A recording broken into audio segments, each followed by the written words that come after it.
Good evening friends. మనం ఇక్కడ కాళీ మందిర్లోని జయన్న దగ్గరికి వచ్చి ఉన్నాం. కళా తపస్వి, మరి కళారత్న, మరి ఎన్నో అవార్డ్స్ అందుకున్న జయన్నను కలవడం కూడా చాలా సంతోషకరమైన విషయం. ఎందుకు అంటే కళాత్మకమైన బీజాలు విద్యార్థి హృదయాలలో నాటుతూ కళను తనదైన శైలిలో తీసుకెళ్తున్నాడు. అన్న ఒక కళకే ఓ అధ్యాయంగా, కళనే తన జీవంగా సాగుతున్నాడు. అటు శిల్పకళ అయినా, చిత్రకళ అయినా ఎన్నో విషయాలలో నిరంతరం తపస్సుగల ఒక కఠోర దీక్షల తనదైన శైలిలో వెళ్తున్నాడు. కనుక అన్నను మనము మరి అన్న యొక్క స్పందన, అసలు కళపై ఏంటి స్పందన, ఎలా ఉందన్న, ఏంటి కళ గురించి మీరు తీసుకున్న మరి ఒక ఒడిదొడుకులు, కళలో ఉన్న మీ యొక్క గొప్పతనము, కళలో ఉన్న మాధుర్యం ఏంటి, మీరు ఇంత తపస్సులా మరి ఒక కఠోరమైన దీక్షగా చేస్తున్నారు ఏంటి అనేసి అన్న మాటలలో తెలుసుకున్నాము. అంతేకాకుండా ఒక బార్కాస్ కేంద్రీయ విద్యాలయ బార్కాస్లో కూడా సారు డ్రాయింగ్ టీచర్గా ఎంతోమందికి మరి విద్యార్థులకు కళా నైపుణ్యాన్ని, కళ యొక్క గొప్పతనాన్ని, కళా బీజాలు నాటి ఎంతోమందిని చిత్రకారులుగా, శిల్పులుగా తయారు చేస్తున్నాడు. ఇది ప్రపంచానికి, మన దేశానికి, మన రాష్ట్రానికి, మన గ్రామానికి కూడా ఎంతో ఉన్నతమైన స్థాయి అని తెలియపరుచుకుంటున్నాం. అన్నను కలవడం కూడా చాలా ఆనందదాయకము. ఆయన ఒక మహా తపస్విగా అన్నను రెండుము అన్న మాటల్లో విందాము. అన్నను మరి అన్న మాట్లాడతాడు. ప్రతి ఒక్కడు కూడా మనం ఆలకించి మన విజిటర్స్ కూడా తెలియపరుస్తాము ఈ విషయాన్ని. ఇప్పుడు ముందుగా మనకు అన్నకు నమస్మాంజలు, కళాభివందనాలు. జయన్న, మీకు నమస్మాంజలు, కళాభివందనాలు. మీరు మమ్మల్ని ఇన్వైట్ చేసినందుకు చాలా సంతోషం అన్న. నా క్వశ్చన్ ఏంటంటే, ఒక్కొక్క ప్రశ్నగా నేను అసలు ఈ కళలోకి మీరు ఎలా వచ్చారన్న, మీ దిశగా చెప్పండి. మొదట ఈ శుభ సాయంకాలంలో కృష్ణ అన్న గారికి నా హృదయపూర్వక నమస్కారాలు. అన్న నా మీద అభిమానంతో ఇటు పోతూ ఇటు వస్తూ నన్ను పలకరిస్తూ ఆత్మీయంగా ఈ సాయంకాలము ఈ సరదాగా కళ మీద రెండు మాటలు మాట్లాడదాము అన్నప్పుడు సరే అని చెప్పి ఇద్దరము చర్చించుకుంటూ ఉన్న సందర్భంలో అన్న ఇక్కడికి రావటం జరిగింది. వారు ఈ శుభ సందర్భంగా వారికి మరొకసారి కృతజ్ఞత తెలియజేస్తున్నా. మొదటగా ఆర్ట్లోకి ఎలా వచ్చామంటే, చిన్నతనంలోనే నేను ప్రాథమిక విద్య 3వ తరగతిలోనే జీర్ణ వ్యవస్థ చిత్రాన్ని గీసినప్పుడు 3వ తరగతిలో అంటే ఒక అప్పుడు మేము చదివేటప్పుడు పలక ఉండే, స్లేట్, బండ పలక. ఆ బండ పలక మీద జీర్ణ వ్యవస్థ 3వ తరగతిలో చూసి వేసినందుకు ఒక పెన్సిల్, ఒక కోప్ బల్బ్ అనేవాళ్ళు. కోప్ బల్బ్ లెంత్గా ఉండేది, ఒక పెన్సిల్ ఇంత పొడవు బల్బు, ఒక పెన్సిల్ ఇచ్చాడు. ఓకే, అదే పెద్ద ఉత్సాహం. అంటే మీకు గిఫ్ట్ ఫస్ట్ ప్రైజ్ ఇచ్చిన సార్కు నమస్మాంజలు. సార్కు గురువు గారు ఏంటంటే పాదాభివందనం కూడా చెప్పొచ్చు, ఎందుకంటే మహా గురువు ఆయన. చాలా గొప్ప, అంటే అలాంటి ఆలోచన రావడం చాలా గొప్ప అన్న. గురువు గారు ఆయన నాకు ఒక విధంగా ఇన్స్పిరేషనే. ఇప్పటికీ స్టిల్ టుడే వరకు కూడా ఆయన నేను మర్చిపోలేదు. ఆయన చాలా ఆయన గురించి చర్చించే విషయం చాలా ఉంది, ఇంకా చర్చించాలంటే. ఆయన ఒక చేతి రైటింగ్ కూడా ఆయన చాలా ప్రింట్ మాదిరి రాసేవాడు. అప్పుడు ఎక్కువ ఉత్తరాలు రాసేవాళ్ళు కదా. ఆయన రాసే ఉత్తరాలని నాతో రాపించాడు, అంత రైటింగ్ బాగుంటుందని ప్రైమరీలోనే. అది ఒక ఇదైతే అదొక స్ఫూర్తి. ఆ ఇన్స్పిరేషన్లో మాకు స్కూల్లో ఈవినింగ్ అంటే ఆఫ్టర్నూన్ లంచ్ తర్వాత ఒక ఇలాంటి డ్రాయింగ్ కాంపిటీషన్, రైటింగ్ ఇవి పెట్టేవాడు. అప్పుడు తక్కువ కదా, మేము 6 మంది 7 మంది ఉండేవాళ్ళం క్లాస్లో. ఇప్పుడు మాదిరి 30 మంది అట్లేదు. అప్పుడు నేను జీర్ణ వ్యవస్థ బొమ్మను తీసుకొని కరెక్ట్గా వేసేసి దానికి ఈ చేసినాక అందరికంటే ఉమ్, అంటే ఇప్పుడు స్టోక్ అని ఉమ్, ఇప్పుడు లైనింగ్ అని ఇవన్నీ మనకు తెలిసింది కానీ అది ఆయనకు అప్పుడు మెచ్యూరిటీ ఉన్న టీచర్ కదా ఆయన. మనం పిల్లలం కదా, థర్డ్ క్లాస్ అంటే ఏముంటుంది మనకు, ఇది ఆర్ట్ అని అవన్నీ ఏముండవు కదా. ఆ పెన్ స్కోప్ బలపము పెన్సిలే నన్ను ఒక విధంగా ఆర్ట్ మీదకి మలిపింది కాదు, వాస్తవం కూడా మలిపింది కూడా. అవును. అట్లా 6th క్లాస్కి వచ్చేటప్పటికి క్లాస్లో నేనే ఫస్ట్ బొమ్మలు వేయటం కానీ రైటింగ్ కానీ అట్లా 6th క్లాస్లో ఒక సోషల్ టీచరు. ఏ ఇయర్ అన్న ఇది? 80 అంటే 75 నుంచి అంటే 78, 81, 82లో నేను మళ్ళీ 6th క్లాస్కు రావటం. అప్పుడు నాకు అక్కడ కూడా సోషల్ టీచర్ ఆయన కొన్ని చూసి చాలా బాగుంది అని అందరిలో, అప్పుడు 30 మంది పిల్లలు ఉంటుంది, 30 మందిలోనే నాకే అప్రిషియేషన్ దొరికింది. ఓ, ఇది ఒకటి సెకండ్ అప్రిషియేషన్. అది ఇంకా కూర్చొని ఇంకెక్కువ 9th క్లాస్ వచ్చేటప్పటికి ఒక క్లాస్లో ఒక స్టాండర్డ్ రికగ్నైజేషన్ వచ్చింది. ఈ 9th క్లాస్ ఎక్కడ ఇది చదివింది? బద్వేలు, కడప జిల్లా.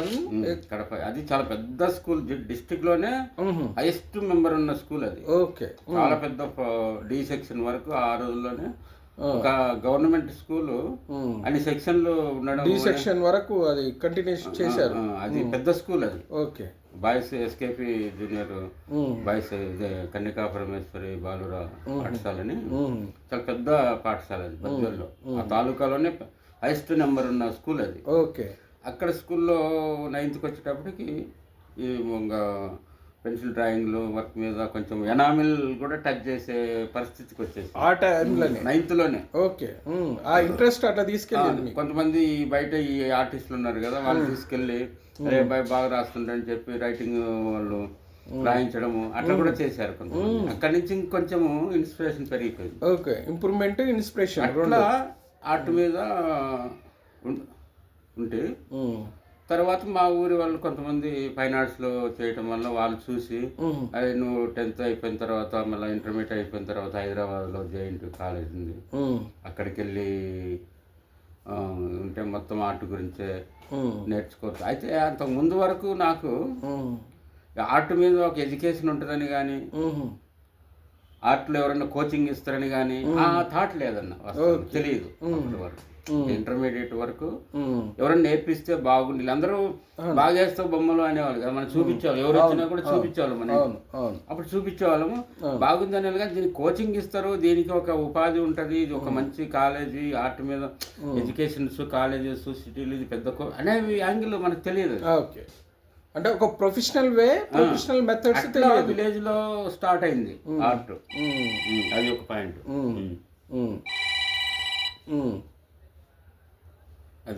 చాలా అద్భుతంగా ఉంది. అట్లా ఇప్పుడు ఇంటర్మీడియట్ చేశారా? ఇంటర్మీడియట్లో ఈ బొమ్మల కోసమే సైన్స్ తీసుకున్న గ్రూప్. ఓకే. బొమ్మల కోసమే చెప్పాలంటే సైన్స్ గ్రూప్ లో ఎక్కువ బొమ్మలు ఉంటాయి కదా. అవును. ఆయన వైపీసీ తీసుకొని రికార్డ్స్ అన్ని వాటికే టైం అంతా కేటాయించి మళ్ళీ బయట వాళ్ళ రికార్డులు వేసి మళ్ళీ వీడియోల రికార్డ్స్ అన్ని వేయటము, ఇలాగా చేస్తూ వచ్చాము. అది ఒక అంటే ఇన్వాల్వ్మెంట్ లో అది ఒకటి. ఓకే. అయితే కానీ ఇంకోటి ఏంటంటే అన్న, మనకు ఇది ప్రొఫెషనల్ అని, ఈ ఆర్ట్ను ప్రొఫెషనల్ అని ఎట్లా అన్నారంటే, ఇది ఇది ఇది నిరుపేద పిల్లలు ఇట్లా మామూలు చేసే వర్క్ కాదన్న, ఈ ప్రొఫెషనల్ వర్క్. అంటే నాకు తెలిసిన విషయం చెప్తున్నాను. ఇది ఏంటంటే చాలా ఉన్నంత వాళ్ళకు రాజులు రాజులు రాణులు, లేకపోతే చాలా ఉన్నవాళ్ళు, ఎందుకంటే రాజా రవివర్మ ఉన్నాడు, ఆయన మహారాజు కాబట్టి ఆయనకు సాధ్యమైంది బొమ్మలు పెద్ద పెద్ద ప్రొఫెషనల్ వర్క్ చేయడం అయింది. కానీ ఆ బీజము అలాంటి వర్క్ మన మైండ్లోకి రావడం చాలా గ్రేట్నెస్. అట్లా మనకు ఇది ఒక ఫైన్ ఆర్ట్స్ ఉంటుంది. వాస్తవంగా ఏంటంటే నేను ఇంతకుముందు కూడా ఒక చోట మన ఇంటర్వ్యూలో చెప్పాను. యాక్చువల్ బేసిక్ ఏంటంటే మన విలేజ్లో ఒక వేరే వాళ్ళు ఫైన్ ఆర్ట్స్ చేశారు కాబట్టి దీనికి ఇట్లా చదువుకోవచ్చు అనేది తెలిసింది. లేకపోతే విలేజ్లో ఉన్న వాళ్ళకు ఈ ఫైన్ ఆర్ట్స్ కాలేజెస్ ఉంటాయి, ఫైన్ ఆర్ట్స్ చదివితే దీనికి ఒక సిలబస్ ఉంది, ఇది కూడా సైన్సే, ఇది చేసినా కూడా ఎంప్లాయ్మెంట్ ఉంటుంది, ఇవన్నీ తెలియదు కదా. అదే అంటున్నాను, తెలియకుండా మనము యాక్చువల్గా అయితే ఇది మామూలుగా ఇది మామూలు వాళ్ళకు తగిన విద్య కాదు ఇది. ఎందుకంటే ఆ దిశగానే చాలా ఎక్స్పెన్సివ్ తో కూడుకున్న విద్య కదా ఇది. జనరల్ గా ఏంటంటే మన వాళ్ళకు ఆర్ట్ అంటూనే ఏమనిపిస్తుంది అంటే ఏదో మా వాడిని చదివిస్తే అడిపోయి పైగా బొమ్మలు వేయాల, బయట బోర్డు, ఇవన్నీ చూసి వాళ్ళు అట్లా అనుకుంటారు. కానీ వాస్తవంగా ఇది ఒక కోర్సు, దీనికి ఎంప్లాయ్మెంట్, ఇది కూడా స్టడీ అనే థాట్ ఇంకా మన వాళ్ళలో డెవలప్ కాలేదు ఆ టైంలో. కాకపోవడం, తెలియకపోవడం కూడా. ఇది కాకపోవడం అని కాదన్నా, ఇది మాకు తెలిసిన విషయంకి ఏంటంటే, ఎందుకంటే దీనికి ఉదాహరణ కూడా నేను చెప్తాను. ఒక పికాసో, ఒక ఎంఎఫ్ హుస్సేన్, ఒక లియోనా డెవెన్సీ, వీళ్ళు ఉన్నారు కానీ వాళ్ళ గురించి కూడా మనకు తెలియదు. అదే కదా, అంటే నా ఒపీనియన్ ఏంటంటే, నేను ఏమంటానంటే, నీకు ఎంఎఫ్ హుస్సేన్, పికాసో అని తెలియటానికి నువ్వు పికాసో అంటే నీకు ఫైన్ ఆర్ట్స్ అనేది తెలిస్తే కదా ముందు. ఇప్పుడు అదే ఇది నాకు తెలియడం అని నీకు కానీ నేను కానీ ప్రజలకు మనకున్న జనరేషన్, ఇప్పుడు నేనున్న విలేజ్ నుంచి వచ్చాను, ఆ జనరేషన్లో ఆ ఏరియాలో ఈ ఫైన్ ఆర్ట్స్ మీద ఇప్పుడు సిటీలో కాబట్టి, ఈ హైదరాబాద్లో కాబట్టి సిటీలో చాలా మంది ఫైన్ ఆర్ట్ నేర్చుకున్న వాళ్ళకు ఇది ఉంది. పల్లెల్లో హైదరాబాద్లో సేమ్ మా సీనియర్స్ జూనియర్స్ కూడా కొంతమంది ఫైన్ ఆర్ట్ చేసి అగైన్ గోయింగ్ బ్యాక్ వెళ్ళిపోయి మళ్ళీ మామూలు పనుల్లో ఉన్నారు. వాళ్ళే అంటే నా ఒపీనియన్ ఏంటంటే ఏమంటావు వాళ్ళకు ఇప్పుడు ఇది ఏంటంటే అంటే నాకు తెలిసిన విషయం ఏంటంటే, ఇది సామాన్యంగా మన మీడియం పీపుల్స్కు తెలియదు. ఆర్ట్ అంటే ఒక చిన్నగా చూస్తారు ఒకటి. సెకండ్ పాయింట్ ఏంటంటే, ఇది ఒక డ్యాన్స్ అయినా, ఒక మ్యూజిక్ అయినా, ఇవన్నీ చాలా పెద్ద ప్రొఫెషనల్ వర్క్లని తెలియదు ఒకటి. ఇంకోటి ప్లాట్ఫామ్ డిఫరెన్స్ వేరుందన్న. ఏంటంటే ఇప్పుడు నువ్వు పెయింటింగ్ వేస్తూనే చెప్తున్నా, ఒక పెయింటింగ్ చేస్తాను నువ్వు వేసి ఇంట్లో పెట్టుకోవడం కాదు. అది దా త్రూ ప్రాపర్ ఎక్కడ గ్యాలరీలో ఎగ్జిబిట్ చేస్తేనే దాని రాయల్టీ ఉంటుంది. అవును, దానికి కావాల్సిన వాల్యూస్, దానికి ఆ పెయింటింగ్ కావాల్సిన ఏ స్టాండర్డ్ ఉండేది అక్కడ బయటపడుతుంది. అంటే ఆ పెయింటింగ్ గ్యాలరీ లెవెల్కు వేయటానికి ఇతను ఎంతో వర్క్ చేయాలి దాని మీద కంటిన్యూగా. ఇప్పుడు ఒకటే పెయింటింగ్, ఇంకోటి ఇది చాలా కాంపిటేటివ్ ఫీల్డ్ కదా. నీకు రెగ్యులర్గా ఒక పెయింటింగ్ నువ్వు పెయింటింగ్లోనే వర్క్ చేసి పెయింటింగ్లోనే నీ లైఫ్ లీడ్ చేయడం అనేది చాలా పెద్ద కాంపిటేటివ్ ఫీల్డ్ ఇది. అందరికీ ఇదే. నువ్వు గ్యాలరీ స్టాండర్డ్కి వెళ్ళాలంటే నీకు ఇంకా ఎంత వర్క్ చేయాలా, నువ్వు ఎన్ని వదులుకోవాలా, నీకు ఎంత టైం స్పెండ్ చేయాలా, ఆ స్టాండర్డ్ రీచ్ కావాలంటే దానికి దాని అన్వేషణ చాలా ఉంటుంది. ఏ స్టాండర్డ్లో మనం ఉన్నాయి, బాంబే గ్యాలరీ ఏంటి, హైదరాబాద్ గ్యాలరీ ఏంటి, ఎక్కడ దీని సోర్స్ ఉన్నాయి, ఎక్కడ వీటికి ఇది ఉన్నది, ఇవన్నీ కావాలన్నప్పుడు మామూలు ఆర్డినరీ పీపుల్ వాడు జీవనానికే ఇప్పుడు జనరల్గా ఇప్పుడు మన వాళ్ళందరూ చాలామంది ఏంటి, మనకు ఈ కోర్సులకు కూడా పేరెంట్స్ కొంతమంది తెలియక ఎంకరేజ్ చేయట్లేకపోతుంది పిల్లలను. ఎందుకంటే వాళ్ళకి బేసిక్గా ఇది చదివినాక ఎక్కడ పిల్లవాడు ఎక్కడ నిలుస్తాడు, వాడి జీవనం ఎట్లా ఉంటుంది ఏందనేది వాళ్ళకు తెలియదు. అటువంటి కోర్సులు వేసిన పిల్లోడు చెప్పినా కూడా కొంతమంది పేరెంట్స్ కనుక్కోలేకపోతున్నారు. అవునా కాదు? అలాంటప్పుడు పేరెంట్స్ ఎంత అవేర్నెస్ లేనప్పుడు పిల్లవాడు ఏం చేస్తాడు. కాబట్టి ఇంకోటి మన ప్రొఫెషనే తక్కువగా వస్తారు దీనికి. ఇప్పుడు సపోజ్ నేనే ఉన్నాను, స్కల్ప్చర్లు ఎంతమంది ఇయర్లీ వచ్చేది ఒక ప్రొఫెషన్. ఇప్పుడు 60 మంది బ్యాచ్లో ప్రొఫెషనల్ ఆర్టిస్ట్గా నిలబడాలంటే లైఫ్లో ఎంతమంది ఉన్నారు చెప్పండి మీ టిప్స్తో. చాలా టఫ్, ఇది టఫ్ జాబ్. బ్యాచ్లు వెళ్తున్నాయి, ఇన్ని బ్యాచ్లు వెళ్ళినా వాళ్ళు ఏంటంటే ఒక శిల్పిగా ఉండాలంటే, ఆ దిశగా ఉండాలంటే నిరంతరము స్టాండర్డ్ గా ఉండాలంటే కృషి చేయవలసిందే. రెగ్యులర్ చేయాలి, రెగ్యులర్ కృషి చేయాలి. చదువు కంటే పెద్ద చదువు అయిపోయింది. మరి ఇప్పుడు నీకు జనరల్ చూడటానికి చదువు మాదిరి నువ్వు ఇవన్నీ ఇప్పుడు చదువు మాదిరి నువ్వు 4 బుక్కులు చదివి పెడితే కాదు కదా. ఇప్పుడు నీకు కావాల్సిన స్టఫ్ దొరకాలి, ఆ స్టఫ్ అంతా తెచ్చుకోవాలి, మళ్ళీ దానికి కావాల్సిన స్టఫ్ దొరికేది ఒక ఎత్తు అయితే దానికి కావాల్సిన ఫైనాన్స్ ఎక్కడి నుంచి తేవాలి. ఇది నువ్వు ఫైనాన్స్ పెడతావు, ఫైనాన్స్ పెట్టినాక వాటన్నిటిని మళ్ళీ రిటర్న్ నీకు ఎక్కడి నుంచి రావాలి. మళ్ళీ దానికోసం ఆ రిటర్న్ కోసం నువ్వు ఎంత టైం స్పెండ్ చేయాలి. ఇప్పుడు నీకు ఇదంతా ప్రాసెస్, లాంగ్ ప్రాసెస్. ఇంకోటి ఇది నీ దగ్గర ఉన్నా కూడా నీ సాటిస్ఫాక్షన్గా ఎన్ని రోజులైనా ఉంచుకుంటావు. ఇప్పుడు ఒక 100 పెయింటింగ్ చేసావు, బాగుంది, ఓకే, నువ్వు హ్యాపీ. సెల్ఫ్గా చాలా హ్యాపీ. ఓకే, నువ్వు అంటే నీకు ఈ పెయింటింగ్ నీ దగ్గర నీకు నీ జీవనానికి ముందు కొంత ఉండాలి కదా. అవును, అట్లాంటి వాళ్ళకి ప్రాబ్లం లేదు. ఇప్పుడు మనం రెగ్యులర్గా ఒక జాబ్ చేయిస్తే కానీ మన లైఫ్ గడవనప్పుడు దీనికి మన ఇది కూడా ఒక ఇదే కదా. అయితే ఇప్పుడు ఇక్కడ విషయం ఏంటంటేనా, లైఫ్లో అంటే ఇది ఇది ఏంటంటే ఇది ఆ కళ అంటేనే లైఫ్ సాక్రిఫైస్ అన్న.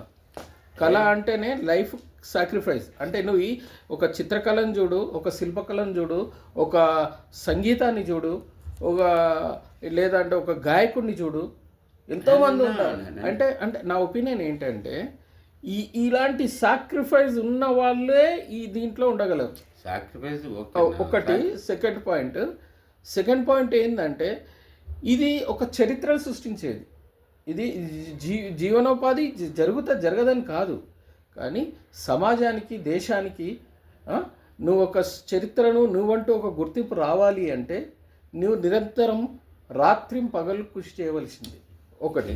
రెండోది ఏంటిదంటే మనం ఏంటిది ఇప్పుడు ఒక ఆర్ట్ టీచర్గా ఇందులో జాబులు లేవని కావు, పోయేసి జాబులు ఇప్పుడు ఇట్లా మీలాగా పొద్దుంతా మళ్ళీ జాబ్ చేసి వచ్చి మళ్ళీ నైట్ అంతా దీని గురించి తప్పిస్తున్నావు చూడు. దీనికి మీకు మరొకసారి అయిన చెప్పన్నా. ఎందుకు అంటే ఇది మామూలు విషయం కాదు. ఇది ఏంటంటే ఇప్పుడు ఒక సైడ్ అటు జీవనోపాధిని చూస్తున్నారు, ఇటు వస్తే కళను మళ్ళీ మీ భుజస్తంభాల మీద వేసుకొని కళను ఎత్తుకొని నడుస్తున్నారు. ఇది అంటే దీన్ని చేస్తున్నారు, సంకల్పించుకుంటున్నారు.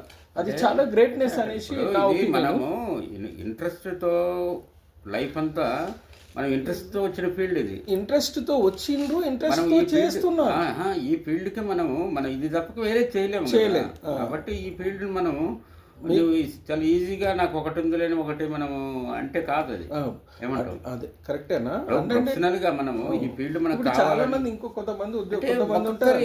అంటే ఇక్కడ నేను అనేది ఏమంటే ఒక్కొక్కరి విధానం, ఒక్కొక్కరి ఆలోచన తీరు వేరుంటదన్న. ఉన్నావు ఇప్పుడు నువ్వు ఎందుకు నిరంతరం వర్క్ షాప్ చేయాలా, ఇవి చేయాలా, అవి చేయాలి, ఎందుకు అంటే నీలో ఉన్న తపనది. అంటే నేను నా ఒపీనియన్ వస్తుందా ఒక రూపాయి రాదనేది అది పక్కన. ఇప్పుడు నేను డబ్బు గురించి అనేది కాదు, మనం ఏంటంటే సమాజానికి దీని మీనింగ్ ఏంటంటే సమాజానికి మంచి చేయాలంటే ఒక కళ ద్వారానే చేయగలం. ఎందుకంటే కళనే మనిషికి డిసిప్లిన్ నేర్పిస్తుంది, కళనే మనకు ఒక పద్ధతికి నేర్పిస్తుంది, ఒక క్రమశిక్షణ నేర్పిస్తుంది, మనం ఎలా బ్రతకాలో నేర్పిస్తుంది. అయితే కళకు అంత గొప్ప స్థానం ఉంది. ఆ స్థానం ఉంది కాబట్టి మన పూర్వీకులు, మన రాజులు వాళ్ళందరూ కళాకారులను చాలా గౌరవించేవాళ్ళు, శిల్పులను చాలా గౌరవించేవాళ్ళు. కళలకు లేవు కదా, అందుకొరకే కళను వెలకట్టలేమని చెప్తారు. కానీ చాలా సంతోషం అన్న ఈ విషయాలు మీరు చెప్పినందుకు. ఇంకో విషయం ఏంటంటే అన్న, మీరు ఇప్పుడు ఈ చిత్రాలలో గ్రామీణ వాతావరణము బాగా తీసుకున్నారు. సో ఒక శిల్పాన్ని చెక్కాలన్న మ్యూజిక్ మీద చాలా ఇంట్రెస్ట్గా చేశారు. దానిపై మీ అభిప్రాయం? మంచి పాయింట్ అడిగా. మ్యూజిక్ మీద గ్రామీణ నేపథ్యం, ఎందుకంటే మనం గ్రామీణ నేపథ్యం నుంచి వచ్చినాం కాబట్టి నేను కంటెంపరీ చేస్తాను. కాకపోతే దాన్ని మనం ఉండే పరిధులు ఎక్కడ, మనం తిరిగే జనాలు ఎటువంటి వాళ్ళు, వాళ్ళకు కూడా మనము చెప్పాల్సిన అవసరం ఉంది కదా. మనం వేసే ఆటను ఇప్పుడు మనం వేసి ఒకటి ఇది పెట్టి ఇట్లా అనుకో, ఇట్లా అనుకో, ఇట్లా అనుకో అంటే వాడు ఏందిరా ఇది ఇంత పెద్ద ఏదో ఇది అన్నాడు, ఇట్లా అనుకో అంటున్నాడు అని వాళ్ళకు కొంచెం కాకుండా మన పరిస్థితుల్లో మనకు చాలా ఇవి ఉన్నాయి కదా అక్కడ. దాన్ని ఏమంటావు, ఎన్వైరన్మెంట్ చేయాల్సిన ఎంతో ఉంది మనకు ఎదురుగా. సరే అట్లాంటి దాన్ని ఎందుకు మనం అని మళ్ళీ ఒక థింక్ చేసి, జానపదం చాలా లోతైన సబ్జెక్ట్, మంచి ఇది కదా అది. మన ఏంటంటే మన సంస్కృతి అన్న, మన సంస్కృతి, మన సబ్జెక్ట్ కదా, మన జీవన శైలి. ఒక జీవనంలో ఒక రైతు, ఒక శ్రామికుడు ఉదయం నుంచి సాయంత్రం రాత్రి వరకు ఒక వరి పొలంలో దున్ని పంట కోసి పండించి తెచ్చి పెట్టి, అదే ఒక పెద్ద శ్రమ, కష్టం. ఆ శ్రమకు మళ్ళీ ఇంటికొచ్చి తను నైటు ఒక హార్మోని నేర్చుకోవటము, ఒక పద్యం నేర్చుకోవటము, ఒక ఫ్లూట్ వాయించడము, లేకపోతే తబలా కొట్టడము, కర్ర తిప్పడము చేస్తాడు. అంత శ్రమను, అంత కఠినమైన కష్టాన్ని ఈ మ్యూజిక్ ద్వారా మర్చిపోతాడు, ఆనందిస్తాడు. అది మెయిన్. చాలా అద్భుతమైన మాట చెప్పారన్న. ఇదేంటంటే అప్పట్లో ఇప్పుడు నాకు ఒక మాట గుర్తుకు కూడా వచ్చింది. మా అమ్మ చెప్పిన మాట, మా అమ్మ చేసిన మాట, మా ఫాదర్ చేసిన మాట. అది ఏంటంటే వాళ్ళు సిద్దిపేటలో ఉన్నప్పుడు, మా పొలాలు ఉన్నప్పుడు, వాళ్ళ పొలాలలో పోయి వాళ్ళు ఏం చేసేవాళ్ళు అంటే వరి కోత కోసేటప్పుడు, వరి నాటేటప్పుడు ఆ శ్రమను మర్చిపోవడానికి వాళ్ళు పాటలు పాడేవాళ్ళు, ఆ జానపదాలు పాడేవాళ్ళు. ఇంకోటి చూడు, గొప్పతనం చూడు. దాని వెనుక కోరస్ మళ్ళా ఒక మాట చెప్తా అన్నందుకు, జానపదం అన్నందుకు వాళ్ళు ఏ స్క్రిప్ట్ రాసుకోరు, మరి రాసుకోరు. అది అవును, వాళ్ళు ఎక్కడ చూడరు, వాళ్ళు నాటుతూనే.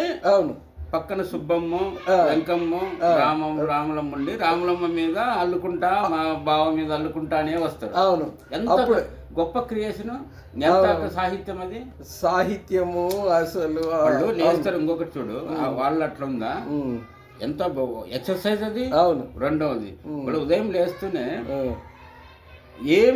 ఏ పెన్సిల్ ఏం తీసుకోరు, చాక్ పీస్ కూడా ఉండవు, ముగ్గు పిండి ఇప్పుడు మన చాక్ పీస్ పెన్సిల్ అయితే గీత గీస్తాం, డ్రాయింగ్. అవునండి, పిండి తీసుకొని వాళ్ళు ఎంత చక్కగా గీత గీస్తారు, ఎంత షార్ప్గా ఉంటుంది ముగ్గు. అబ్జర్వ్ చేసిన అంతకంటే ఆర్ట్ ఉంది అన్న వాళ్ళు. అంత అంటే వాళ్ళు ఎంత గొప్ప కళాకారులు. వాళ్ళకి ఎవరు నేర్పారు చెప్పు, ఏ గురువు నేర్పారు చెప్పండి. అట్లా నా ఒకసారి ఇవన్నీ అగైన్ మళ్ళీ బ్యాక్, అవి మనం ఊర్లలో చూసినాం కదా, మన అత్త వాళ్ళు పాటలు పాడినట్టు, అక్క వాళ్ళు పాడినట్టు, అందరిని చూసినప్పుడు ఓహో దీన్ని మనం వచ్చి దీన్ని ఇలా మ్యూజిక్ మీద ఎందుకు చేయకూడదు. అక్కడ ఇంకోటి ఏంటంటే అంతరించిపోతున్నాయి కొన్ని వాళ్ళు వాడిన ఇన్స్ట్రుమెంట్స్ కానీ, పంప్ అనేటి కొన్ని మేళాలు, ఇప్పుడు తాళాలు, కొన్ని వస్తు ఇప్పుడు కొత్త వాళ్ళకి చెప్పాలంటే ఇదేంది అని మన మ్యూజియం కదా. ఇప్పుడు వరి మొక్కల ఇవి అనేటి మనము మ్యూజియంకి వెళ్ళేసి, లేకపోతే జూ పార్క్కి వెళ్ళి హెర్బేరియం మొక్కలు ఇది అని రాసిన వాటిని బట్టి మనం తెలుసుకుంటుంటాం. అట్లాంటి వాతావరణం నుంచి మనం వచ్చినప్పుడు అందులో అద్భుతమైన ఇవి మనకు చాలా ఇప్పుడు ఇది ఉండేది. నేను మేళం చేసేది, ఇప్పుడు ఏదైనా ఒక పాట ఊర్లో ఏదైనా ఒక సందడి జరిగితే నువ్వు మేళం లేకుండా ఎవరైనా ప్రోగ్రామ్ చేస్తారా? చేయలేరు. ఇంకా చెప్పు, ఎంతమంది అనేది డోల్ కొట్టడం కానీ, ఒక ఇంట్లో చిన్న సందడి జరిగితే ఏ మేళము ఒక ఈ మ్యూజిక్ లేకుండా ఎవరన్నా ప్రోగ్రామ్ చేస్తారని చెప్పి చేయలేరు. చాలా అద్భుతంగా దీంట్లో కూడా మేళాల్లో చాలా అద్భుతంగా ఉంది అలాంటి ఇది. కాబట్టి చాలా నాకు మళ్ళీ ఎందుకో జనపదం మీద కొన్ని డిస్ప్లే కూడా చేసినప్పుడు చాలా, నేను 1 man shows every year 2 years చేస్తున్నాను కదా, చాలా మంది మంచి ఎక్స్ప్రెషన్ కూడా బాగా రెస్పాన్స్ వచ్చింది. ఫీల్ అంటే అమ్మడి పోవడం అనేది పక్కన పెట్టండి, తర్వాత విషయం. ఇట్లా చాలా ఇదన్నప్పటికీ మన సంస్కృతిని మీరు అక్కడ తెలియపరుస్తున్నారు, మన కల్చర్ను, మన ఊరు యొక్క, మన ఊర్లలో ఎలా ఉండేవాళ్ళంటే దీని మీద song of the drama, song of the village అని ఒక టైటిల్, రూరల్ ఎంటర్టైన్మెంట్ అని ఒక టైటిల్, ఇలా పెట్టుకొని ప్రదర్శనలు ఇస్తూ పిల్లలకు ఇవన్నీ మళ్ళీ మన ఇదేం చెప్పినప్పుడు బాగానే నాకు చాలా హ్యాపీగా ఉంది. లేదన్నా ఇది వింటుంటేనే చాలా హ్యాపీగా మనకు మీడియంస్ కూడా మార్చుకుంటూ వస్తున్నాము. ఇప్పుడు దగ్గర అన్ని మీడియంస్లో చేస్తున్నాం, ప్రోగ్రామ్స్లో చేస్తున్నాం, ఉర్దూలో చేస్తున్నాం, ఫైబర్లో చేస్తున్నాం, లేటెక్స్లో చేస్తున్నాం, పేపర్ మెస్, మిక్స్డ్ మీడియా అన్నిటి ఇప్పుడు బాగానే హ్యాపీగా ఉంది. కాబట్టి సరే మనం చేసుకుంటూ వస్తున్నాం. ఇంకా మనకు ఇది ఒక్కటే చేయగలం కాబట్టి ఈవినింగ్ అక్కడ ఇక్కడ మనం కంటే మన ప్రొఫెషనల్గా మన వర్క్ ఉంది కదా, అలాగే ఒక ప్లేస్ పెట్టుకొని చేసుకుంటా వస్తున్నామన్న, అది సాగుతుంది. చాలా అద్భుతమైన వర్డ్స్ అన్న. ఎందుకంటే ఇప్పుడు టైము కొంతమందికి అసలు అయ్యా టైం ఎలా గడిచిపోతుంది, టైం పాస్ అవుతలేదు అనే వాళ్ళు కూడా ఉన్నారు. కానీ మీరు చెప్తున్న పదాన్ని మాకు అర్థమైంది ఏంటంటే టైం నాకు సరిపోతలేదు అన్న టైప్లో ఉన్నది ఈ మాట. అంటే అంత బిజీగా అంత బిజీగా అది చేశారు. చాలా సంతోషం. ఇంకోటి ఏంటంటే మీరు చెప్పిన మాటలలో మన సంస్కృతిని మర్చిపోతలేరు, మన యొక్క జీవన శైలిని, మన పూర్వీకుల జీవన శైలిని మర్చిపోలేదు. మీ కళలలో మీ ఒక డప్పు అయినను, ఒక డోల్ అయినను, ఆ యొక్క మ్యూజిక్ ఐటమ్స్ను ప్రతి ఒక్కటి మీరు తీసుకొని చాలా అద్భుతంగా శిల్పాలు చెక్కారు. చాలా అద్భుతం అన్న. కొన్ని ఇప్పుడు జాతర ఇప్పుడు తీసుకుంటే కొమ్ము అనే ఒకటి ఉంది, కొమ్ము. అవును. కొమ్ము అంటే చాలా ఇట్లా పెద్ద ఉంటుంది. ఊపుతారు ఊ అనే సౌండ్ వస్తుంది. అది పూరించడం అనడానికి చాలా బ్రీత్ లోపల నుండి ఫుల్ ఎక్సర్సైజ్, వాళ్ళు ఫుల్ ఎనర్జీ కావాలి అది. అది అంటే కొన్ని అవి ఇప్పుడు చేయాలన్నా కూడా ఆ ఇన్స్ట్రుమెంటే మనకు తెలియదు. ఇప్పుడు అంతా మిషనిజం వచ్చినప్పటి నుండి ఏంటంటే వాళ్ళు రెఫరెన్సెస్ ఉన్నాయి. అవును. వాటిని ఆ కొమ్ము ఊదడానికి ఒక మనిషే సపరేట్ ఉండేవాడు. పెద్ద పెద్ద తుడుము అనేవాళ్ళు. డప్పు కొడితే డప్పుకి రిలేటెడ్ ఒక తుడుము ఉండేది. దాన్ని తుడుము అంటారు. అంటే ఇక్కడ కూడా తుడిమే అనుకుంటాను నేను. ఇది ఎక్కడైనా కూడా అది అంటే బేస్. ఆ తుడుముకు 2 లెదర్, అది కంప్లీట్ లెదర్ తోనే 2 ఇవి ఉంటాయి. మన పెరామీషియం ఇది చెప్పాక మాది 2 ఇవి హ్యాండ్స్ ఉంటాయి. లెదర్ మీద లెదర్ బీటే ఉంటది. అంత రిథమిక్ అద్భుతంగా ఉంటది అసలు. మనకు అప్పుడు ఆ థాట్, ఆ జ్ఞానం అప్పుడు లేదు. తర్వాత మనం వీటి మీద స్టడీ చేసినప్పుడు ఆ బీట్ చెక్క మీద వచ్చే సౌండ్, చెక్క రిపీటెడ్ మళ్ళా, కానీ డిఫరెంట్ లెదర్ మీద లెదర్ సౌండ్ ఒక wood bit beat, wood leather మీద వుడ్ బీట్, లెదర్ మీద లెదర్ బీట్, ఆ రితము, ఈ అడుగు ఆది అడుగు నుంచి వేస్తే వాళ్ళు పక్కన వాళ్ళు రియల్ గా వాళ్ళ ఆర్టిస్టులు అనుకుందాం. అంటే ఒక ఇన్స్ట్రుమెంట్ మీద ఆడే మనిషి, ఒక ఇన్స్ట్రుమెంట్ మీద కమాండ్ ఉన్న మనిషిని ఆర్టిస్ట్. పక్కన ప్రేక్షకులు లేకుండా ఏ ఇన్స్ట్రుమెంట్, ఏ కళాకారుడికి ప్రేరణ ఉండదు కదా. పక్కన ఉన్న వాళ్ళు వీళ్ళ రిథంకు వీళ్ళు విజిల్స్, వాళ్ళకంటే వీళ్ళు ఎక్కువ ఆనందిస్తుంటారు, వీళ్ళు డాన్స్ చేస్తుంటారు. అది నాకు చాలా బాగా అనిపిస్తుంది. కరెక్ట్ అన్న. ఇప్పుడు మన కళ అనేది ఒకటి చేసి నేను లలిత కళా అకాడమీ కూడా సెలెక్ట్ అయింది. ఓకే, చాలా సంతోషమైన 2009 లో. నాకు చాలా ఎట్టంటే అది అది కాంబినేషన్. అది అవును. ఇక్కడ డప్పు కొడుతుంటే తుడుము చింద అంటారు. చింద ఆడటం. తుడుము వేసుకున్నట్టు చింద ఆడటం. చిందు ఆడటం అనేది ఒక ఇది ఉందన్న. చింద అనేది ఒక పెద్ద ఇది. మళ్ళా అంత మనకు ఇంకా లోతులు తెలియవు, కానీ చింద అనేది తెలియకుండానే వీటికి రిలేటెడ్. బీట్ ఫస్ట్ డప్పు. అవును. ఏ దానికైనా అప్పట్లో అది ఆయుధం అన్నమాట. డప్పు అనేది చాలా. ఈ డప్పును కనుక్కున్న వాళ్ళు డప్పును ఎలా వచ్చిందన్న అంటే జస్ట్ తెలియడానికి. ఇప్పుడు దానికి డప్పు మీదకి వెళ్తే దాన్ని బేసిక్ మనం అంటే ఆది జాంబవ ఉన్నారు కదా, దానికి ఆది జాంబవుడు మూల పురుషులు వాళ్ళు ఆది జాంబవంతులు నుండి వచ్చిన వాళ్ళ వారసత్వం వాళ్ళు. అయితే వీళ్ళు లెదర్ను ఎన్ని రకాలు, ఇప్పుడు ఈరోజు మనం ఒక పేపర్ను ఎన్ని రకాలుగా వాడచ్చు, ఒక బట్టను ఎన్ని రకాలుగా ఉపయోగించవచ్చు. అప్పుడు వీళ్ళకి అవైలబిలిటీ ఒక లెదర్ను ఫస్ట్ మన జంబో దీపం ఇవంటారు చూసారు. అట్లాంటి చలిలో అంటే ఈ వణుకుతున్నప్పుడు లెదర్ జాకెట్ తయారు చేసి కాస్ట్యూమ్ ఇచ్చిన మనుషులని కూడా చెప్తారు. చాలా గొప్ప చరిత్ర ఉంది. కొన్ని 100 మంది చలికి రక్షించారు అని కూడా చెప్తారు. ఈ లెదర్ జాకెట్ అప్పుడు అదే ఒక డిజైనర్. అది నీకు లెదర్ ఇల్లు అయితేనే దాని లెదర్ ముడేయగలరు. అప్పుడు ఎంత మాన్యువల్ కదా. అవును. అంత చరిత్ర ఉంది. అంటే ఒక లెదర్ను నీకు ప్రాసెసింగ్ చాలా గొప్పగా ఉంటుంది అది. అవును. ఇప్పుడు అతను వాస్తవంగా ఇల్లు దాన్ని చాలా ఒక రస్టడ్ కింద చేసి వారిని పక్కన పడేశారు. కానీ అది మేకింగ్ ఇప్పుడు అటోనేమో ఒకవైపు ఏమో ఇంజనీర్లు ఇప్పుడు అదే చెప్పు తెచ్చి షోరూమ్ లో పెడితే సూమాట్ అయిపోయింది. వీడు చెప్పు ఇంటికాడ కుడితేనేమో చెప్పులు కుట్టే ఇది అయిపోయింది. చూడు అంటే వేరే మళ్ళీ వేరే అంటే విషయం చెప్తున్నా. అయితే దానికి ఆ ప్రాసెస్ ఏంటంటే ఒక లెదర్ను పడేస్తే కంపు కొడుతుంది. అట్లాంటి కంపు కొట్టే దాన్ని ఇతను తెచ్చి దాన్ని ఒక పనిముట్టుగా తయారు చేసి సువాసనలోకి తీసుకొస్తాడు. అవును. అదే ఇంకా మీరు చెప్పిన దానికి సైంటిఫిక్ గా దానికి ప్రాసెస్ ఉంది.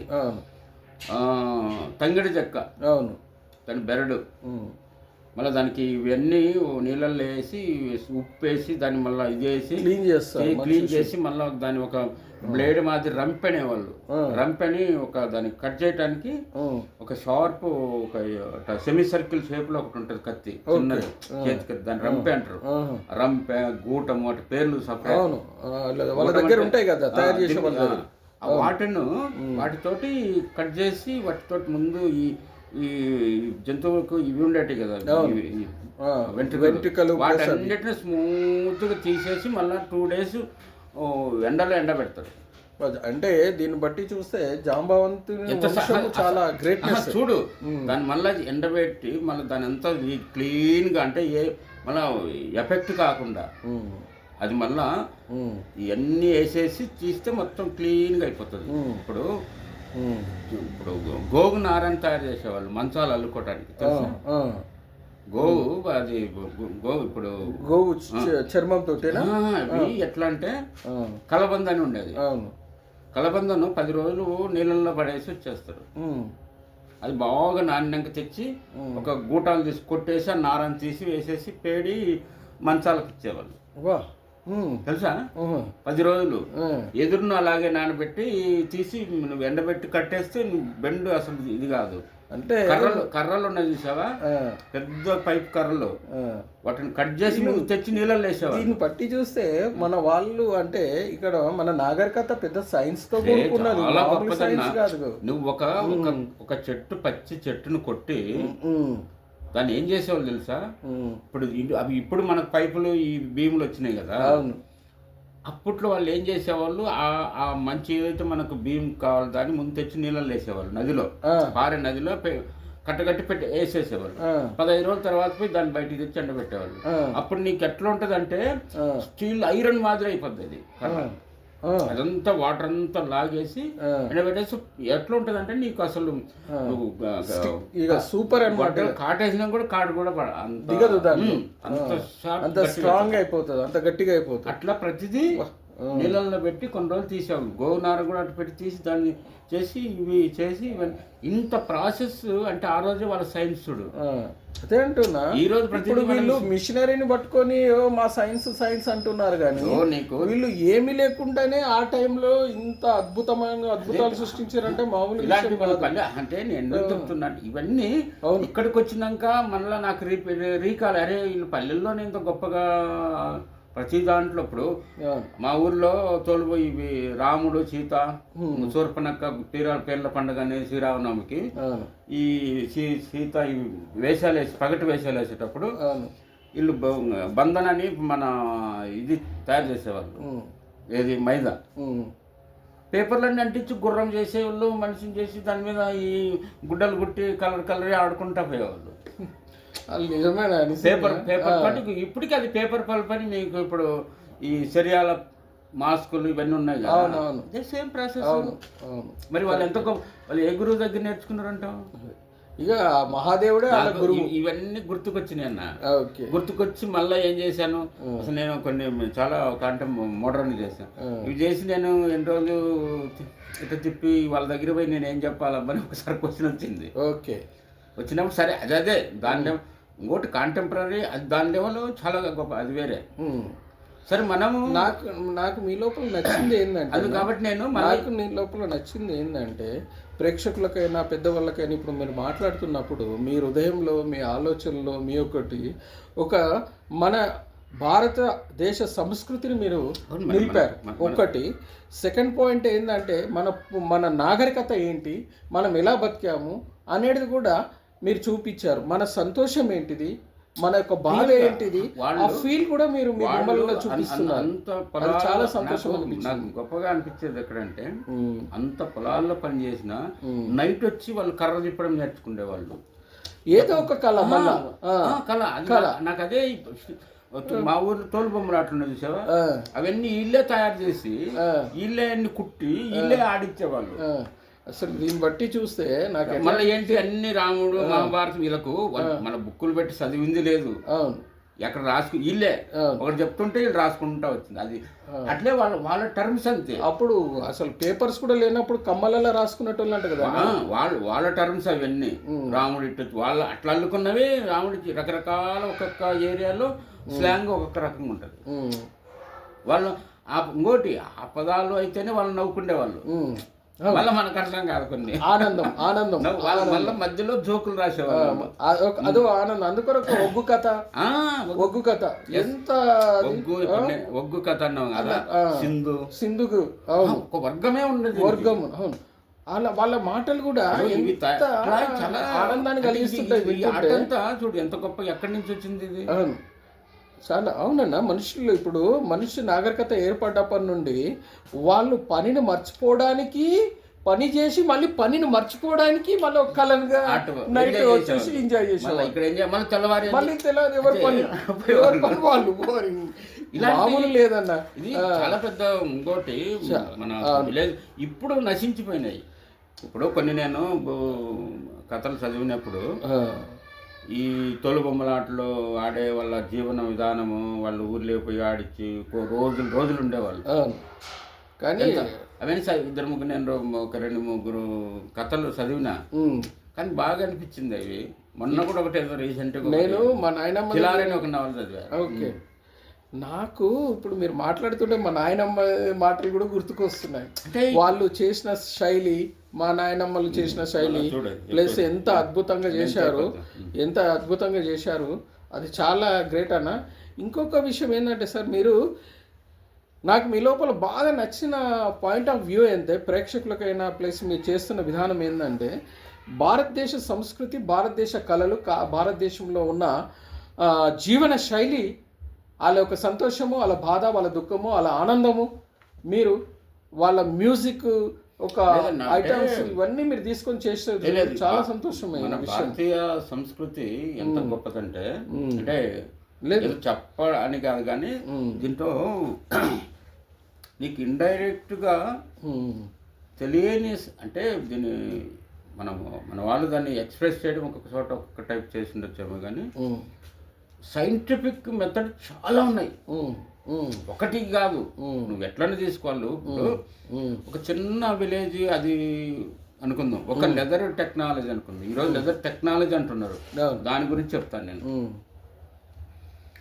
ఆ రోజు ఇప్పుడు ఎక్కడి నుంచి వచ్చింది? ఇప్పుడు లెదర్ అనేది ఒక జంతు చర్మాన్ని ఒక పేపర్ మాదిరి తయారు చేయగలుగుతున్నారు ఇప్పుడు. అంటే రసాయనాలు టెక్నిక్ ఆ రోజుల్లో వాళ్ళు చేశారంటే వాడు ఎక్కడ న్యాచురల్ నుంచి ఒక తంగడి చెట్టు ఎక్కడ ఉంటుంది?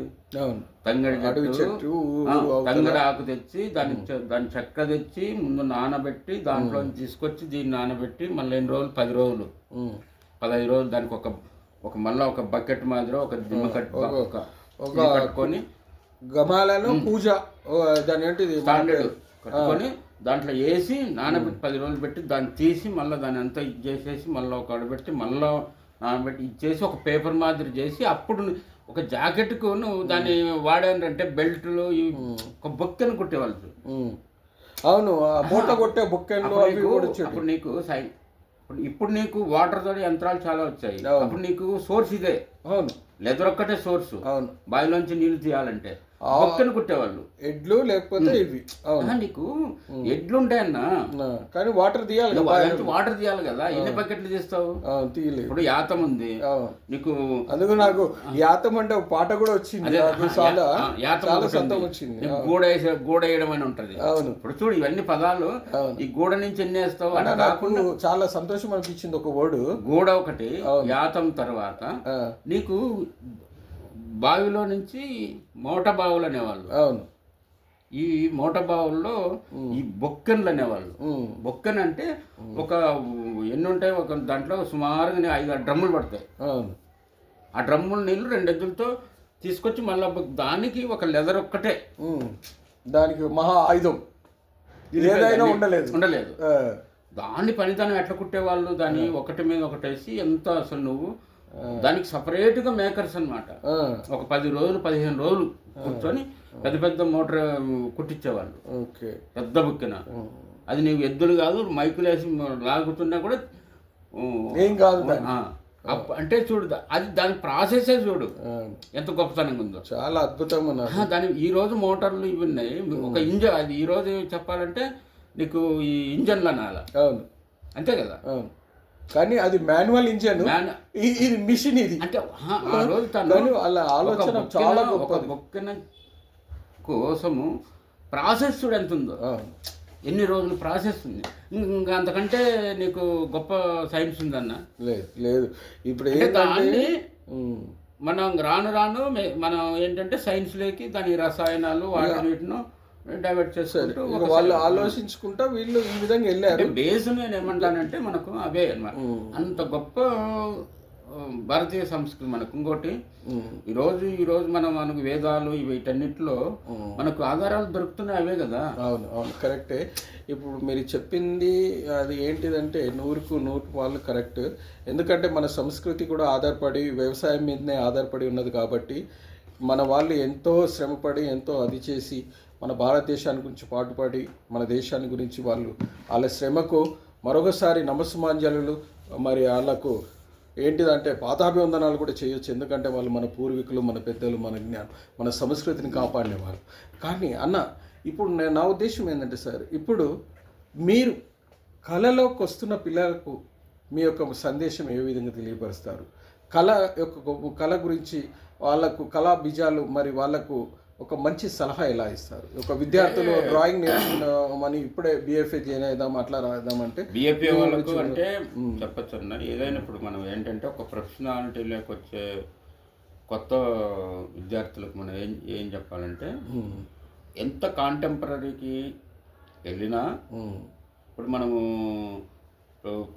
మైకిల్ ఏంజెలో వేసిన ఇప్పుడు రీమేక్స్ అని చేసాం మనం. రీమేక్ చేయడం వల్ల మనకు ఉపయోగం ఏంటి? Colour balance, colour mixing, colour ఎలాంటి కలర్స్ వాడారు వాళ్ళు, ఆ కలర్ మీద కమాండ్ వస్తుంది. రీమేక్స్ ఎన్ని పెయింటింగ్ చేసినాం మనం, చేసింటాం. అట్లాగే వీళ్ళు ఏంటంటే మనకున్న రియాలిటీస్, మనకి ఎక్కడ రియాలిటీస్ ఉన్నది, రియాలిటీని మర్చిపోకుండా ఏకదం మనం ఏ ప్రాంతం నుంచి వచ్చిందని కూడా చూడాలి ఫస్ట్. మనం వచ్చే ప్రాంతం నుంచి మనం ఉండే సరౌండింగ్ని బట్టి మనము ఏ బేస్ మీద ఉన్న దాన్ని బట్టి మనం చేసే వర్క్ను మనము ప్రమోట్ చేసినప్పుడే ఆ విద్యార్థికి తిరుగుండదు. మనం ఎక్కడో ఉండి ఎక్కడో ఊహించి ఎక్కడో ఏం చేయాలంటే కూడా కొంచెం ఇబ్బందిగా ఉంటుంది. ఓకే, అవునా కదా? అవును. అయితే ఇంకోటి ఏంటంటే, ఒక శిల్పిగా తను తయారు కావాలనేసి విద్యార్థుల హృదయాలలో ఎంతో ఉంటుంది. వాళ్ళకు మీ సలహా ఏంటి? వాళ్ళని ఏ విధంగా చేయమంటారు? శిల్పిగా తయారు కావాలంటే ఫస్ట్ నేనేమంటాను, అతనికి ఉన్న ఇంట్రెస్ట్, తనకున్న దాని మీద ఉన్న మక్కువ ఫస్ట్. దాంతో అది ఎప్పుడైతే దాని శిల్పంలో నువ్వు ఇన్వాల్వ్ అయితే దాని ఇది వేరుంటుంది అన్న. వెనక్కి రాలేడు. వన్స్ శిల్పంలో ఎంటర్ అయిపోయిందంటే వాడు వెనక్కి రావడం అనేది కొంచెం కష్టం. అంత ముందుకు తీసుకెళ్తుంది ఆ ఇన్వాల్వ్మెంట్.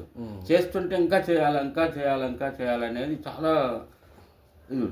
ఆ శిల్పంలో అంటే ఆ శిల్పాన్ని ఏ టైప్ ఆఫ్ శిల్పం చేస్తున్నాము, శిల్పాల్లో కూడా చాలా ఉన్నాయి కదన్న. అవును, ఏ టైప్ ఆఫ్ శిల్పం చేస్తున్నాము, ఎలాంటి వర్క్ చేస్తున్నాము, ఇది మనము కేవలం గ్యాలరీకి సంబంధించిన శిల్పమేనా, లేకపోతే బయట కమర్షియల్కి సంబంధించిందా, ఈ టైప్ ఆఫ్ కేటగిరీలో మనం ఎక్కడ ఉన్నాం అనేది తను ఫస్ట్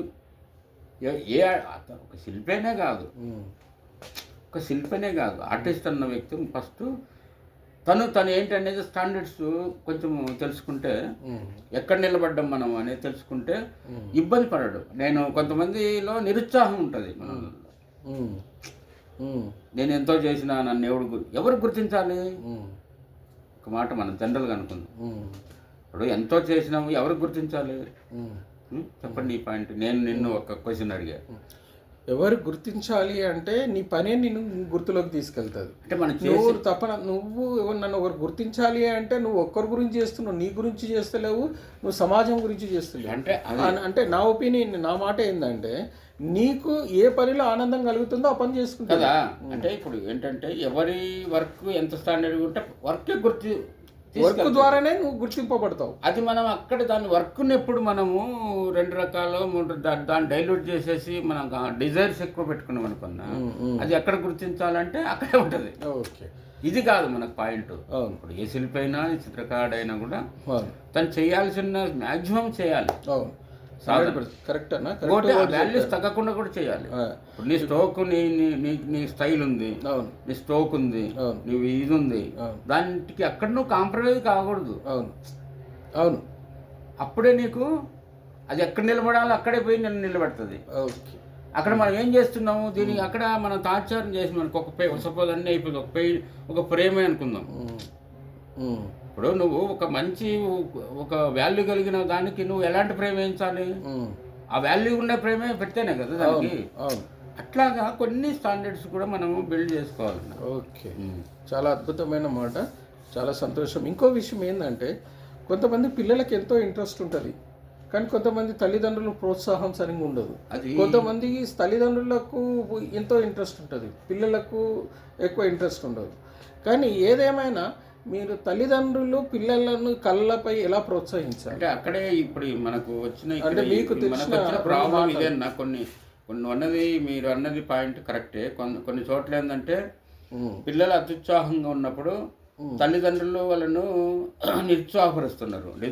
ఎందుకంటే ఇక్కడ ప్రాబ్లం ఎక్కడ వస్తుందంటే తల్లిదండ్రుల్లో ఆ అబ్బాయిలో ఉన్న ఇది చూసారా, ఆర్ట్ మీద ఉన్న ఇంట్రెస్ట్ను తల్లిదండ్రులు గుర్తించి అవేర్నెస్ చేయలేకపోవడం ఒక పాయింట్. ఓకే, రెండవది పిల్లవాడు ఓన్గా డేర్ చేసి ముందుకెళ్తే ప్రాబ్లమ్స్. ఇదేంటే ఎర్నర్ కాదు కదా, ఇప్పుడు డిపెండింగ్ అబ్బాయి కదా. కాబట్టి పేరెంట్స్ మీద డిపెండ్. కొంతమంది అక్కడికి మన ఫైన్ ఆర్ట్స్లో మనం చూస్తుంటాము, కొంతమంది అవి కూడా క్రాస్ చేసి వచ్చి ఫైన్ ఆర్ట్స్ నేర్చుకునే వాళ్ళు ఉన్నారు మన దాంట్లో చాలామంది. ఇంట్లో నేను చాలామంది మీరు ఇంట్లోనే ఉంటారు, నేను మా ఇంట్లో వదిలేసి వచ్చినా సార్ నేను ఫైన్ ఆర్ట్ నేర్చుకున్నాను, ఇట్లా చాలామంది ఈ టైప్ ఉంటారు. కొంతమంది పేరెంట్స్ అవేర్నెస్ ఉన్న అక్కడక్కడ చూసి కొంచెం అవగాహన ఉండి ఇప్పుడు అంటే అవేర్నెస్ ఉండాలి, వాళ్ళని అడిగి వీళ్ళని అడిగి అవి చేసి వచ్చిన వాళ్ళకు కొంచెం ప్రాబ్లం లేదు. చాలా అవునన్నా, చాలా సంతోషం. అట్లాంటప్పుడు అదే పిల్లవాడు కొంతమంది మా నేర్చుకున్న పిల్లవాడిని ఇంట్రెస్ట్ ఉన్న పిల్లవాడు తల్లిదండ్రులకు చెప్పినప్పుడు వాళ్ళు క్యాచ్ చేసినప్పుడు ఇప్పుడు ఏదైనా కూడా ఏంటంటే ఎడ్యుకేషన్ దశలో ఉన్నప్పుడు అబ్బాయిలు డిపెండెంట్సే కదన్నా. ఇంకోటి ఇది కోర్స్ ఎట్లాంటిది ఎక్స్పెన్స్తో కూడుకున్నది. ఒక క్యాన్వాస్ కొనాలి, ఎంత ఖర్చు అవుతుంది. ఇంకోటి క్యాన్వాస్ 4 రోజులు కూర్చొని దాని మీద చేయాలంటే ముందు దానికి 4 రోజులు కావాల్సిన తనకి మినిమం ఫుడ్ ఉండాలి కదా, మెయింటెనెన్స్. ఇప్పుడు ఒక హోటల్లో తినాలన్నా లేకపోతే ఒక హాస్టల్లో తినాలన్నా దాన్ని కట్టుకొని రిలాక్స్గా ఉన్నప్పుడే మైండ్, ఇప్పుడు నువ్వు ఒక కథ ఎలా రాయగలుగుతావు మనశ్శాంతిగా ఉన్నప్పుడే చేయగలవు కదా. లేకపోతే అట్లాంటి సెన్సిటివ్ కోర్సులు ఇవన్నీ ఏమంటావు? అట్లాంటప్పుడు ఇక్కడ అబ్బాయి యాక్టివ్గా ఉంటే తల్లిదండ్రులు సపోర్ట్ చేయాలి, లేకుంటే తల్లిదండ్రులకు అబ్బాయి అన్న అవన్నీ చెప్పాలి ఖచ్చితంగా ఇది ఇదని, అప్పుడే తను ముందుకు రాగలడు. లేకపోతే కొంచెం అక్కడ ఘర్షణ జరుగుతుంది. చాలా అమూల్యమైన సందేశాన్ని ఇచ్చారన్న. ఇదేంటంటే మనం చాలా దిశగా మన సంస్కృతిని, మన పూర్వీకుల గొప్పతనాన్ని మీ యొక్క శిల్పాల ద్వారా, చిత్రాల ద్వారా తెలియపరిచారు. తల్లిదండ్రులను గుర్తు చేసుకున్నారు.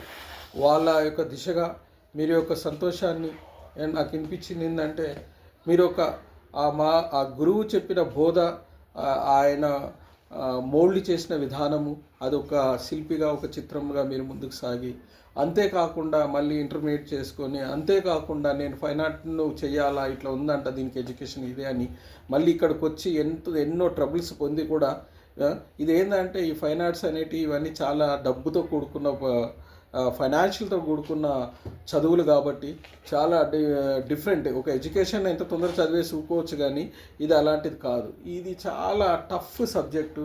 మళ్ళీ దీంట్లో ఒక పేరు రావాలన్నా ఒక తపస్సులా నిరంతరం ఒక ఋషిలా ఉంటేనే దీంట్లో ఒక నేమ్ వస్తుంది.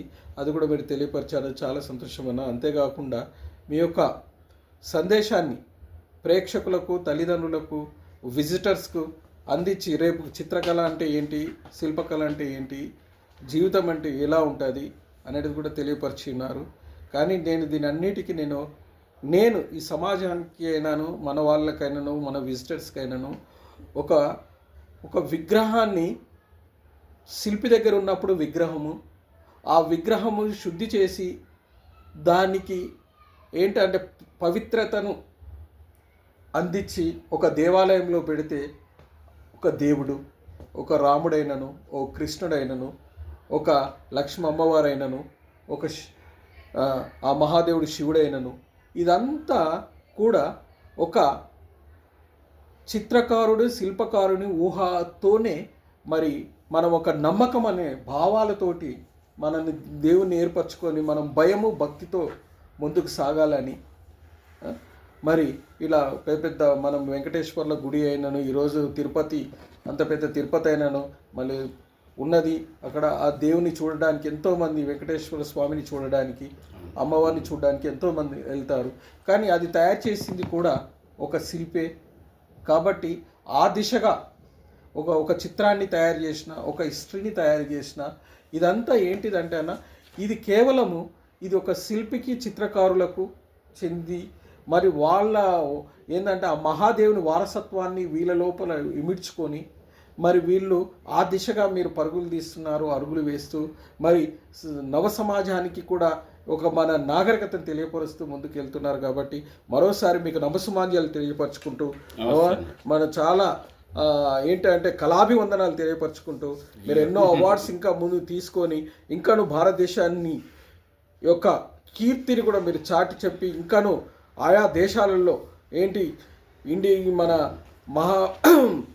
మన అమెరికా అయినా, ఆస్ట్రేలియా అయినా, ఎక్కడికైనా వెళ్ళి మన సంస్కృతి యొక్క మీ యొక్క చిత్రాలను మరి తీసుకెళ్ళి కూడా మీ యొక్క మన భారతదేశ సంస్కృతిని కూడా తెలియపరచాలని, మన యొక్క నాగరికతను కూడా మీ చిత్రాల ద్వారా తెలియపరచాలని కోరుకుంటూ మరోసారి మీకు నమస్సుమాంజలు తెలియపరచుకుంటూ మనం సెలవు తీసుకుంటున్నాం. మై డియర్ ఫ్రెండ్స్, విన్నారు కదా అన్న యొక్క ఇంటర్వ్యూ ఎంత అద్భుతంగా మాట్లాడి ఉన్నాడు. మన యొక్క గొప్పతనాన్ని గురించి, మన యొక్క భారతదేశ గొప్పతనం, మన నాగరికత గురించి, మన పూర్వీకులు చేసిన పనుల గురించి, వాళ్ళు ఎలా మర్చిపోవాలా ఒక పనిని, ఆ పని యొక్క శ్రమను మర్చిపోవడానికి పాటలు, రిధము, ఒక డ్యాన్స్, వాళ్ళు ఆ నైట్ పూట ఉండి ఆ ఊర్లలో ఆ సంతోషాన్ని పంచుకొని మళ్ళీ ఉదయం యథావిధిగా తన పనులు చేసుకునేవాళ్ళు అని అన్న తెలియపరుచున్నాడు.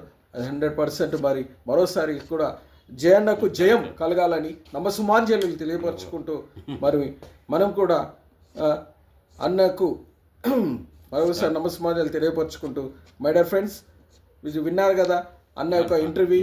ఇది మీకు స్థిరంగా ఒక కళాకారునికైనా నిలవాలని, ప్రతి ఒక్కరికి కూడా ఒక ఆదర్శంగా ఉండాలని కోరుకుంటూ సెలవు తీసుకుంటున్నాం. My dear friends, please like, share, comment, subscribe. Thank you.